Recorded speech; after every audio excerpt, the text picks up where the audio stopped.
Good morning সবাইকে। সবাই কেমন আছেন? আশা করি ভালো আছেন, সুস্থ আছেন। আজকে কিছু কথা শেয়ার করব। তো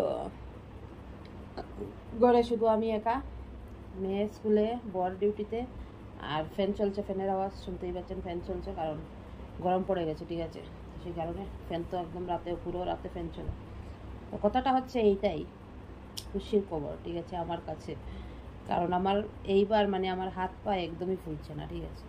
আমার হাত পা একদমই ফুলছে না, মানে এই মাস থেকে, ফেব্রুয়ারি থেকে আর কি, মানে একটু একটু দেখছি আমার পা ফুলছে, হাত এইরকম আর কি। অন্যবার তো আমি অনেক মোটা, মানে মোটা হয়ে যাই, ঠিক আছে? তো এইবার আমার মানে কি বলবো, আমি মানে প্রেগনেন্ট হওয়ার আগেও যে আমি ড্রেসগুলো পরতে পারতাম না, এখন সেই ড্রেসগুলো আমার লুজ হয়, ঠিক আছে? আগে ড্রেসগুলো টাইট হতো, এখন ড্রেসগুলো আমার লুজ হয়। তো এইটাই আর কি খুশির খবর, যে আমি মানে যেই ড্রেসগুলো পরতে পারতাম না, এখন সেই ড্রেসগুলো আমার হচ্ছে। এইটা তো মানে খুবই ভালোই লাগছে, কারণ শরীর ফুলছে না, মোটা হচ্ছি না। আর হাত পা ফুলা খুবই খারাপ। আমার মুখ তো একদম, চোখটুক একদম ফুলে যায়, ঠিক আছে? তো এইবার আমার সেই রকম মানে আমি ফুলিনি। তখন হয়তো একটু একটু ফুলছি, কিন্তু প্রথমের মতো না, ঠিক আছে? প্রথম দুবার তো আমি এত মানে ফুলেছিলাম, কি বলবো। প্রথমবার একটু কম, তারপর বেশি ফুলেছিলাম।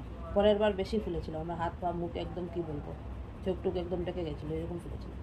তো এবার ফুলছি না, আর ফুলা না কি ভালোও না, হাত পা ফুলা একদমই ভালো না। তো এইটাই। আর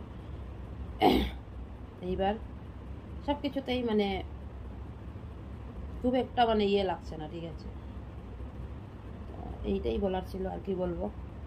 আর সময়টাও বেশি না, ঠিক আছে? তো সেই কারণে পা হয়তো একটু ফুলছে।